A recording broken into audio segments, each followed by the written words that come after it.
manusia yang seperti mereka tahu it's good tapi mereka nggak mau melakukan itu. Betul. Dari kecil kita sudah punya mimpi, sudah punya cita-cita gitu ya.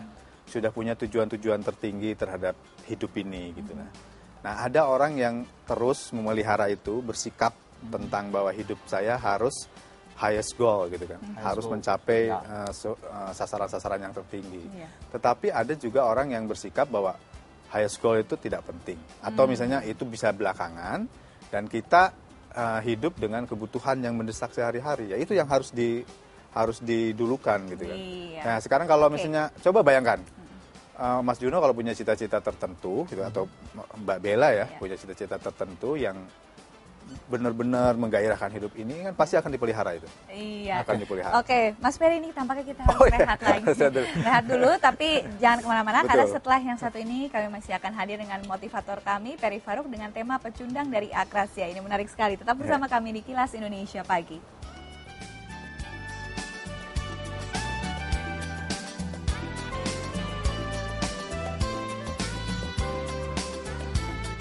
Om Inu.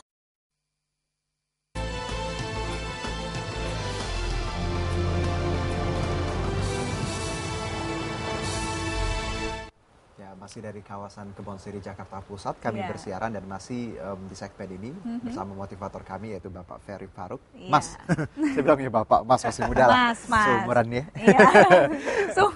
Iya, Mas, tema kita kembali lagi, pecundang dari Akrasia, bahwa banyak orang yang tahu kebaikan tapi tidak tahu, tidak melakukan. Nah, kita asal muasal nih Mas. Seperti apa Mas? Guys, ini ada satu pepatah yang sangat bagus sekali dan ini diciptakan oleh teman saya, Pak Ikhwan Sofa, ya, salah satu motivator juga, trainer. Dia bilang ketika seseorang tidak termotivasi hidupnya, itu sebetulnya bukan karena keadaan-keadaan luar dari dirinya, tetapi adalah keterputusan hubungannya dengan mimpi-mimpinya. Gitu. Makanya kalau di dalam dunia motivasi, meditasi, ya, terapi gitu, sebetulnya setiap orang itu harus punya satu tempat favorit tertentu ya, di rumah nih ya, nggak usah jauh-jauh gitu ya, nggak usah jauh-jauh mencari pantai, mencari gunung, mencari apa. Rumah gitu. sendiri juga bisa sebenarnya. Karena hati yang kita bawa ke gunung, ke pantai itu hati yang sama yang ada di rumah. Iya, orangnya juga masih sama betul, ya. Orangnya juga masih sama. Nah sekarang itu sebenarnya untuk mengingatkan kembali bahwa kita punya impian, bahwa kita punya highest goal gitu kan dalam hidup kita. Nah itu harus diafirmasi lagi gitu. Oh saya ingin menjadi seseorang yang kalau misalnya karir, sebutannya karir, misalnya karirnya apa. Kalau kita misalnya sedang pingin hubungan yang baik, mungkin sebutkan namanya siapa gitu kan, targetnya apa gitu. Kemudian juga apa sosialitas kita, misalnya kita ingin berguna bagi banyak orang itu seperti meditasi gitu, seperti apa kita diam di tempat itu gitu kan. Makanya kalau orang-orang yang istilahnya sudah sangat ketat gitu untuk waktunya, untuk apanya, itu malah mereka punya satu tempat. Kalau zaman dulu kita coba aja lihat ya. Kenapa misalnya zaman dulu orang punya kursi goyang? Hampir setiap rumah ya. Iya, betul. Iya, karena saya masih pakai kursi goyang. Di situ itu kan ini baru saya ketahui gitu loh, bahwa misalnya kan hidup ini itu bisa atau kita sadar ya, itu hanya 37%.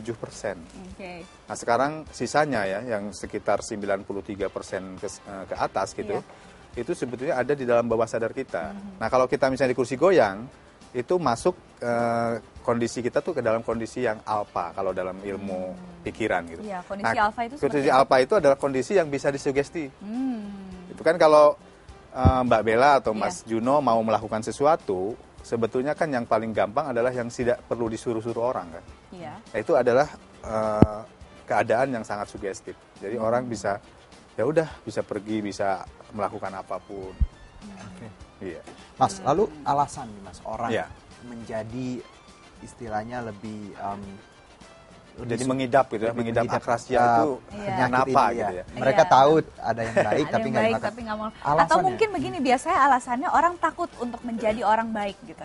Itu kan banyak kita jumpai karena mungkin mengikut arus lingkungan mereka gitu. Betul. Nah ini saya kumpulkan paling besar gitu ya, dari berbagai buku dan khasanah pengalaman gitu.